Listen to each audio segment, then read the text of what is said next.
यस्योक्ताः शरीरिणः अनाशिनो प्रमेयस्य तस्माद्युध्यस्व Bharat.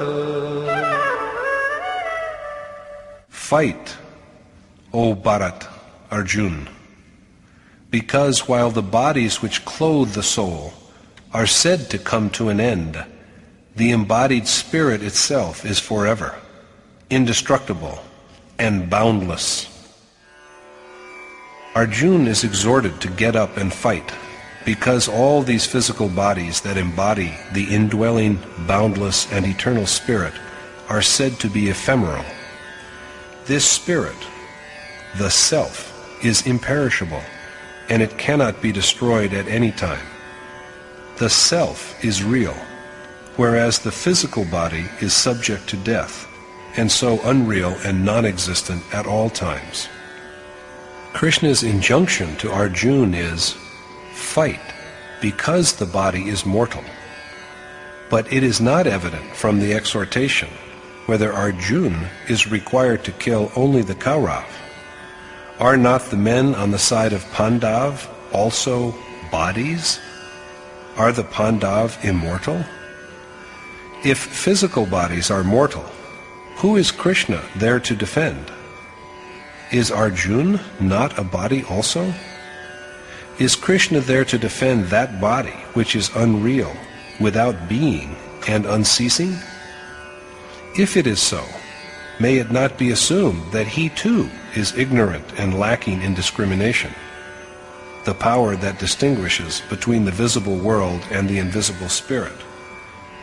Does not he himself say later in the Gita, in chapter 3, verse 13, that the man who thinks of and toils only for the physical body is ignorant and wanting in discernment? Such a wretched man lives in vain. There is also another problem. Who really is this Arjun? As it was said in chapter 1, Arjun is an embodiment of affectionate devotion. Like a faithful charioteer, the revered God is always with his devotee. Like a friend, he guides him and shows him the right way. We are not a physical body. The body is a mere garment, a dwelling for the soul to live in. The one who lives in it is the affectionate self. The physical body was some time back called unceasing. Elemental wars and slaughter do not destroy the body. When one body is forsaken, the soul just assumes another body. It is with reference to this that Krishna has said that there is change from one body to another, just as a man grows from childhood to youth and then to old age. If you hack a body to pieces, the soul just puts on another body like a new apparel. The real base of the body is constituted by sanskar, the merits, the influences and impressions earned during a previous existence. And sanskar rests upon the mind. Perfect subjugation of the mind, so that it can be changeless, firm, and constant, and the dissolution of the last sanskar are all different aspects of the same process. The disintegration of the last crust of this sanskar marks the end of physical existence. To bring about this dissolution, we have to undertake aradhana, worship and adoration of the desired God. Krishna has named it action, karma, or the way of selfless action, nishkam karma yoga. In the Gita, he has from time to time urged Arjun to wage war, but in the entire poem there is not one verse that supports the idea that its war is a physical war or in any way related to the idea of actual bloodshed. Evidently, this war is the war between the opposed impulses of righteousness and unrighteousness, the forces of piety and those of impiety, that is fought within man's soul, the seat of all thought and feeling.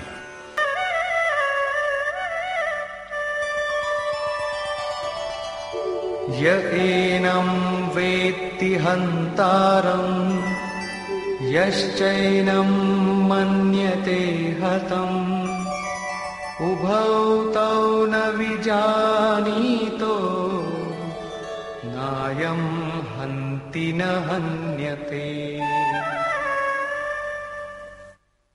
They are both ignorant, he who believes that the self slays and he who thinks that he is slain.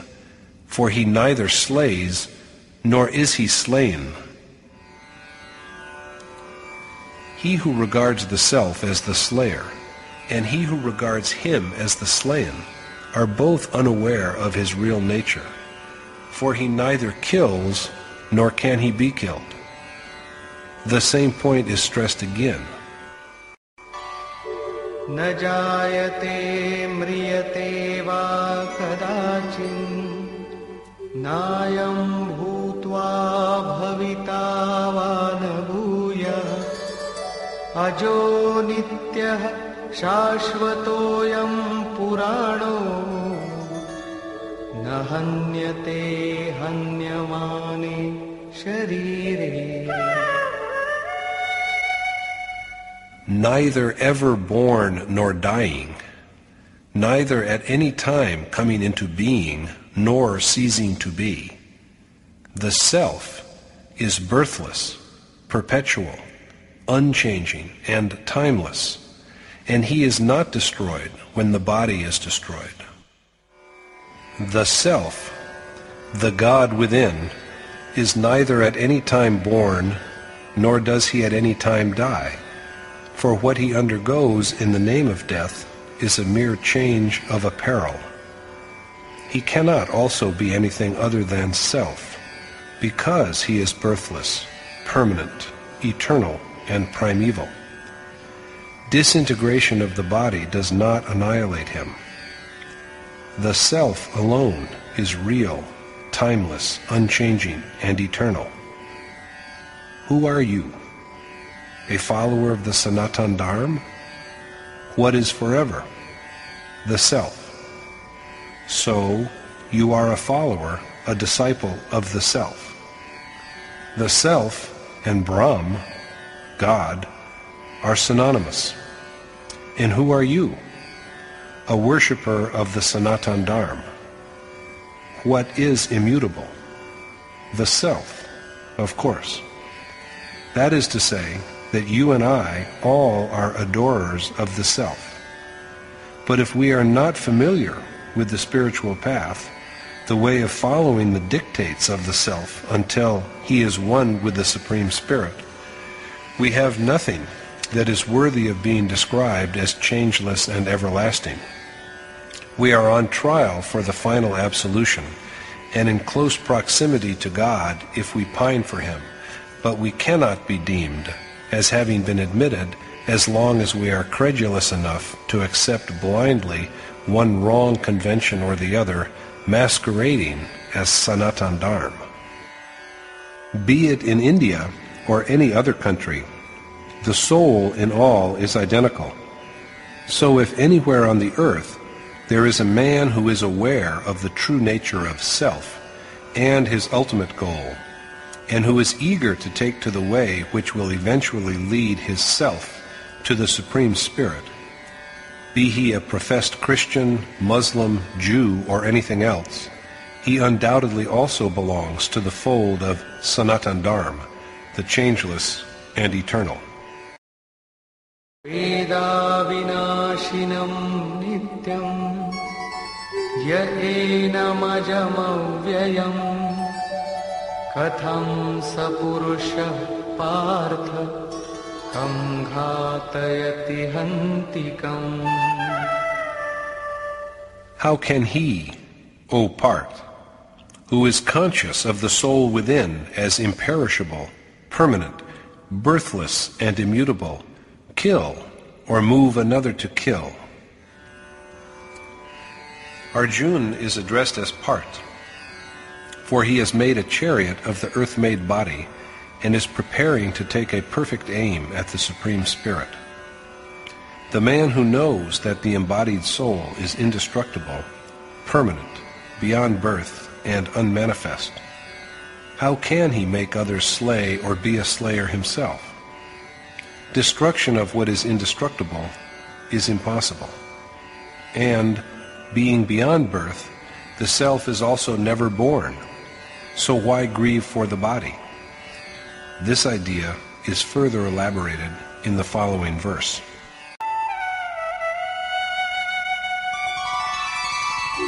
वासांसि जीर्णानि यथा विहाय नवानि गृह्णाति नरोपराणि तथा शरीराणि विहाय जीर्णान्यन्यानि संयाति नवानि देहि.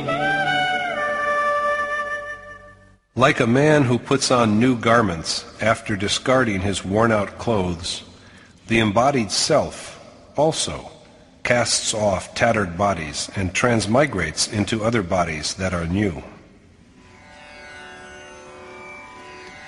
The soul rejects bodies that have been ravaged by old age or some other disease and dresses himself in new apparel, just as a man throws away old torn clothes and puts on new clothes.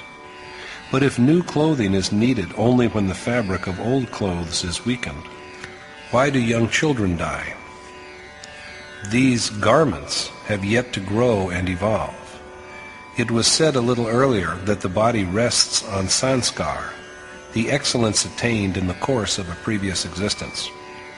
When the store of sanskar is depleted, the self discards the body. If the sanskar is of 2 days' duration only, the body will be on the brink of death on the second day itself. Beyond sanskar, there is not even a single breath of life. Sanskar is the body, and the self assumes a new body according to his sanskar.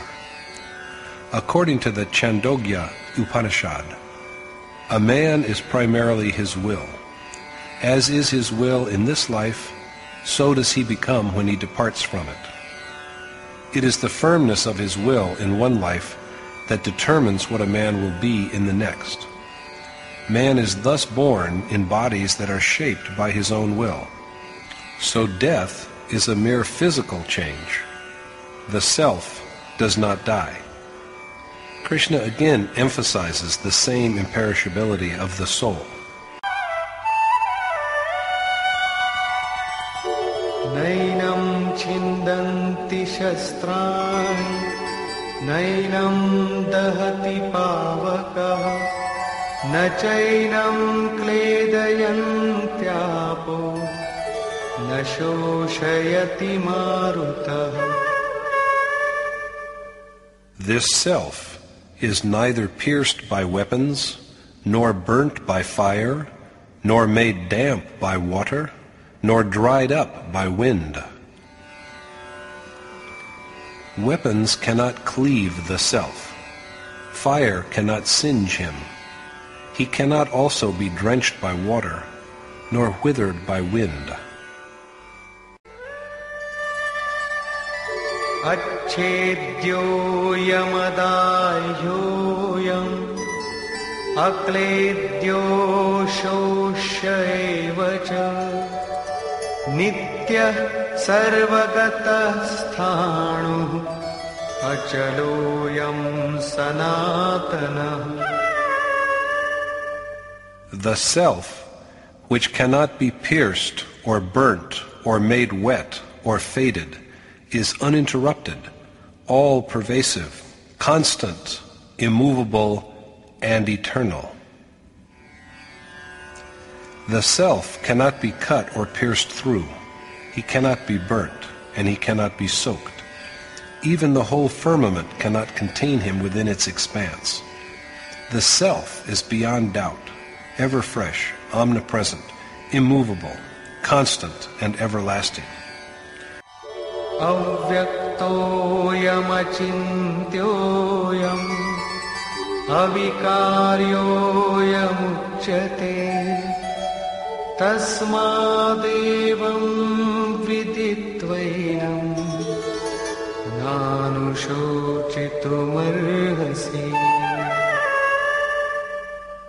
Knowing that the self is unmanifest, a non-object to the senses, incomprehensible because he is a non-object to the mind, and changeless, O Arjun, it does not befit you to grieve over him. The soul is unmanifest and not an object of the senses. He cannot be grasped by the senses. He is present even when there is the association of senses with their objects, but he cannot be comprehended. He is beyond thought. He is eternal, and he is present even when the mind and its volitions persist. But he is beyond perception, enjoyment, and access. So the mind has to be restrained. Krishna has told Arjun that the unreal has no existence, and neither is the real ever non-existent. The self is that reality. It is the self that is changeless, constant, eternal, and unmanifest. They who know the essence have found the self adorned with these traits. Not linguists, nor the affluent, but only seers have known the unique character of the self. In chapter 18, Krishna will affirm that the Supreme Spirit alone is real. By restraining the mind, the worshipper sees him and becomes one with him.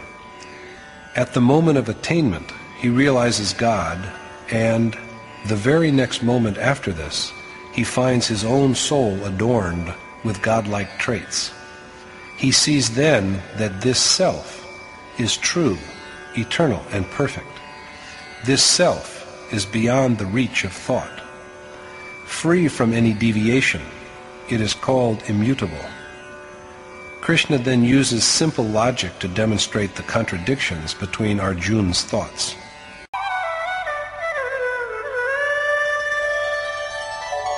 अथ चैनं नित्यजातं नित्यं वा मन्यसे मृतं तथापि त्वं महाबाहो नैवं शोचितुमर्हसि.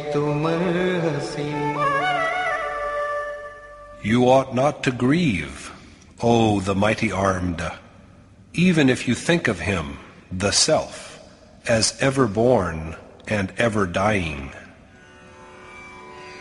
Arjun ought not to mourn, even if he regards the self as constantly born and constantly dying.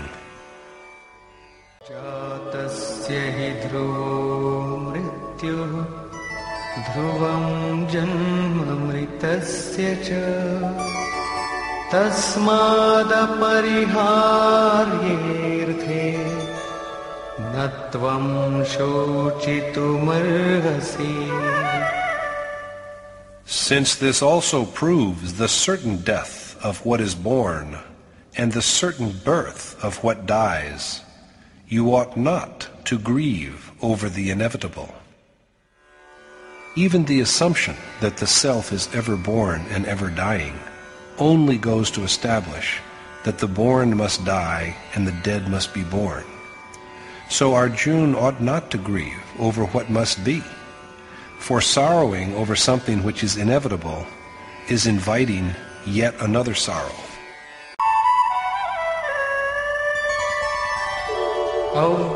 अव्यक्तादीनि भूतानि व्यक्तमध्यानि भारत अव्यक्तनिधनान्येव तत्र का परिदेवना.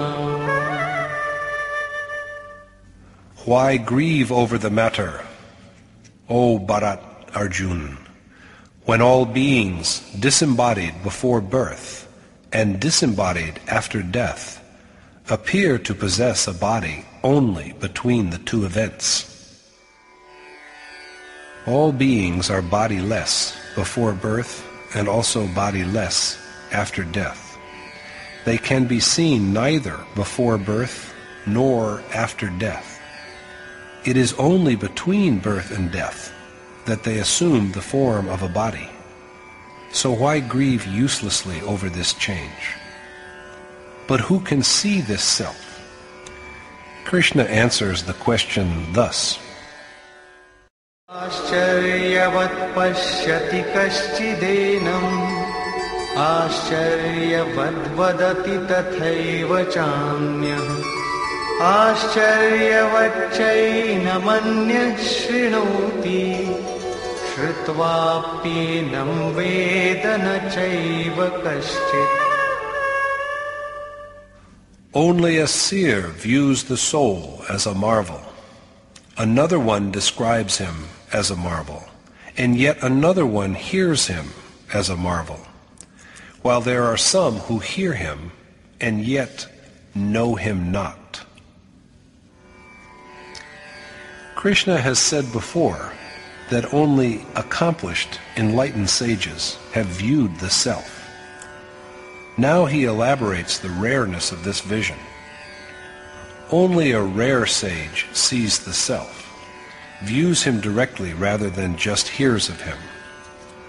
Similarly, another rare sage speaks of his substance. Only he who has seen the self can describe him.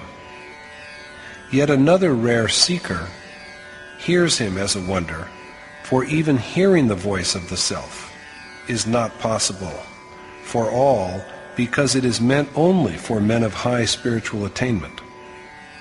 There are people who hear the self and yet know him not, because they are incapable of treading the spiritual path.